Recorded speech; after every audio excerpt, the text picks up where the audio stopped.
नमस्कार, मी हेमंत शेंडे. न्यूज माझं गाव माझं चंद्रपूर मध्ये आपलं स्वागत आहे. या बातमीपत्रात जाणून घेऊया आजच्या काही ताज्या घडामोडी. कोरोना विषाणूच्या संक्रमणापासून बचाव म्हणून विविध उपायांपैकी लॉकडाऊनचा पर्याय देशानं निवडला आणि सारे व्यवहार ठप्प झाले. या लॉकडाऊनला आता 7 आठवड्यांपेक्षा अधिक काळ लोटला आहे. या अभूतपूर्व लॉकडाऊनमुळे देशासमोर संकटाची मालिकाच निर्माण झाली. गावाच्या, शहराच्या, जिल्ह्याच्या सीमा सील झाल्या. त्यामुळे अर्थव्यवस्थेत महत्त्वाची भूमिका बजावणारं परिवहन पूर्णतः ठप्प झालं. विमानसेवा, रेल्वे, बसेस, खाजगी वाहनं सारंच बंद. एरवी हजारो गाड्यांनी ओसंडून वाहणाऱ्या रस्त्यांनी मोकळा श्वास घेतला असला तरी त्याचा सर्वाधिक फटका बसला तो ऑटो चालकांना. दिवसभर प्रवाशांची ने-आण करत त्यावर संसाराचा गाडा ते चालवत होते. पण अचानक कोरोनाचं महासंकट निर्माण झालं आणि कमवण्याचा मार्गच बंद झाला. परिस्थिती चिघळत गेल्याने लॉकडाऊनचा काळही वाढत गेला आणि ऑटो चालकांवर उपासमारीची पाळी आली. गेल्या काही दिवसांपासून काम पूर्णतः बंद असल्यानं 2 वेळच्या जेवणाचीही भ्रांत निर्माण झाली आहे. मुलं, बाळं, कुटुंब आज संकटात सापडले आहेत.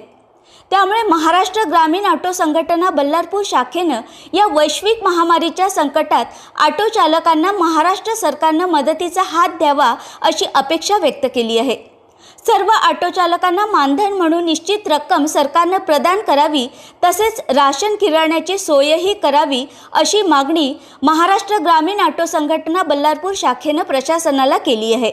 लॉकडाऊन झालं तेव्हापासून या बल्लारच्या रेल्वे स्टेशनवरच्या काही ऑटोवाल्यांना काय अडचणीचा सामना करावा लागते हे आपण त्यांच्यातर्फे जाणून घेऊया.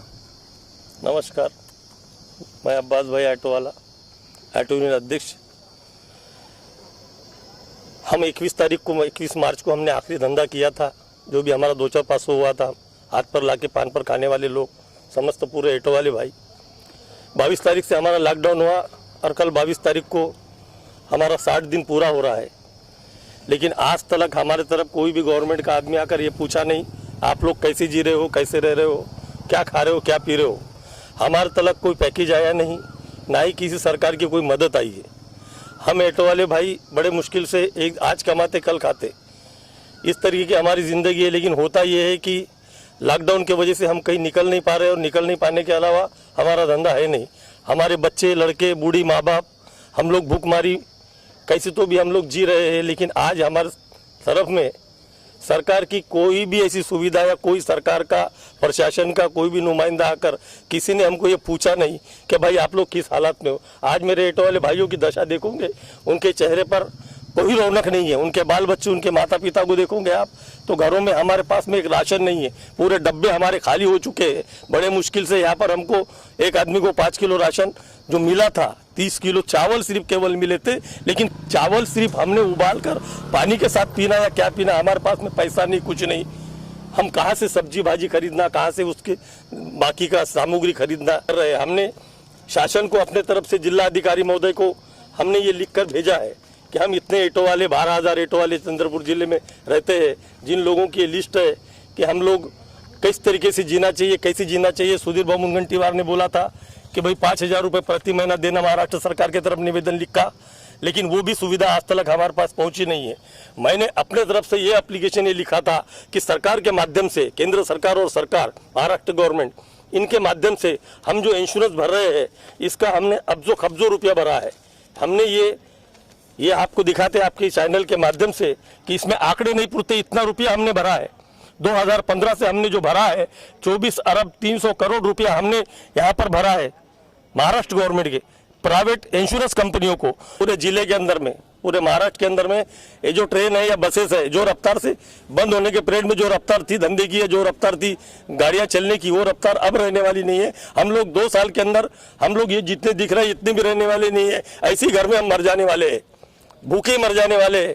उसके बेहतर तो गवर्नमेंट हमको जहर ला कर दे दे, नहीं तो फिर हमको अनाज और हमारे को कुछ पैसा ला कर दे. जैसी दिल्ली सरकार 5-5 हज़ार रुपये बांट रही है, साउथ गवर्नमेंट जो बांट रही है 2,500 हज़ार और अनाज बांट रही है. इस तरीके से महाराष्ट्र गवर्नमेंट खुद के पास से अगर केंद्र शासन और महाराष्ट्र शासन नहीं देती है तो इंसानियत के नाते जिन लोगों ने करोड़ों अब्जों रुपया इंश्योरेंस का हमारा जमा कर लिया है, उन लोगों ने इंसानियत के नाते तो भी अपघात हुआ, ऐसे अपघात में हमारे को पैसा लाकर वापस देना चाहिए. 10-20 हज़ार का पैकेज भी हमको देती है इंश्योरेंस कंपनी, तो आने वाले दिनों में हम पासिंग के टाइम पे इंश्योरेंस भरेंगे, अन्यथा हम कोई भी आदमी गाड़ी इंश्योरेंस भरेगा नहीं। जो इंदिरा विकास पत्र और किसान विकास पत्र पे हमारा 78 में 180 में जो हमारी गाड़ियों की पासिंग होती थी, उस पर ही शासन ने हमारी पासिंग करना चाहिए, ये मेरा कहना है। एक आमिर खान जैसा आदमी 2 किलो आटे के अंदर में 15,000 रुपया रखकर इंसानियत दिखाता है, लेकिन कोई इंसानियत के माध्यम से आकर हमारे तलक कोई ये पूछा नहीं कि तुम एटो वाले कैसी जीरो समाज का भाग नहीं है, एटो वाला समाज का हिस्सा नहीं है। लेकिन आज तक किसी भी शासन प्रशासन के आदमी ने आकर ये नहीं पूछा कि अब जो खर्च रुपया तुमने दिया है तुम्हारे साथ में इंसानियत का हम लोग हाथ बढ़ाते हैं, लेकिन आज तक किसी ने इंसानियत का हाथ बढ़ाया नहीं और कोई संस्था ने लाकर हमारे पास पैसा दिया नहीं है। ना कोई 2 रुपया दिया है, ना आटा दिया है, ना कोई चावल दिया है। लेकिन गवर्नमेंट कहती है कि हमारे यहाँ पर महाराष्ट्र के अंदर में और हमारे केंद्र सरकार ने 20 लाख करोड़ रुपया जो दिया है, जिसके अंदर में एम्प्लॉइज लोगों के बारे में पीएफ में भरपाई कर रही है, फैक्ट्रियों को दे रही है, उद्योगपतियों को दे रही है और कई उद्योगपति चोर उद्योगपतियों को कर्जे माफ कर रही है। लेकिन मैं ये पूछता हूं कि हम एटो वाले समाज का भाग, इस देश का वोटर, इस देश का नागरिक, सुशिक्षित, बेरोजगार, मैं अकेला अनपढ़ गवार हूं, बाकी सब पढ़े लिखे ग्रेजुएट लोग हैं, लेकिन इन लोगों की आज ऐसी आहुति है, इन लोगों की आज ऐसी दशा है कि आज हम बाहर निकल नहीं सकते।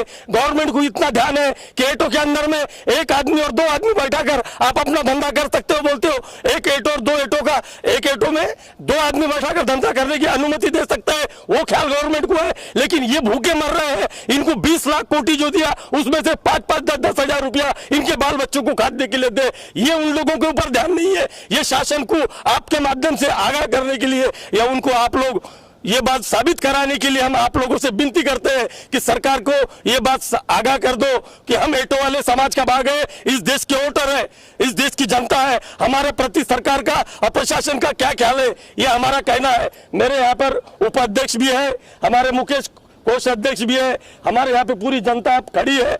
आप लोगों के माध्यम से सरकार तक ये हमारी आवाज पहुंचे, ऐसा हमारा कहना है। ऑटो चालक हा समाजाचा एक घटक असून अविरतपणे समाजाची सेवा करत आहे, पण आज त्यांच्यावर, त्यांच्या कुटुंबियांवर उपासमारीची पाळी आली असून कोविड-19 पेक्षाही हे भीषण असल्यानं प्रशासनानं त्यांच्या मागणीचा विचार करून मदतीचा हात पुढे करावा आणि या उपासमारीच्या संकटातून त्यांना वाचवावं अशी विनंती महाराष्ट्र ग्रामीण ऑटो संघटना बल्लारपूर शाखेनं प्रशासनाला केली आहे। न्यूज माझं गाव माझं चंद्रपूरसाठी मनोज पोतराजे, चंद्रपूर।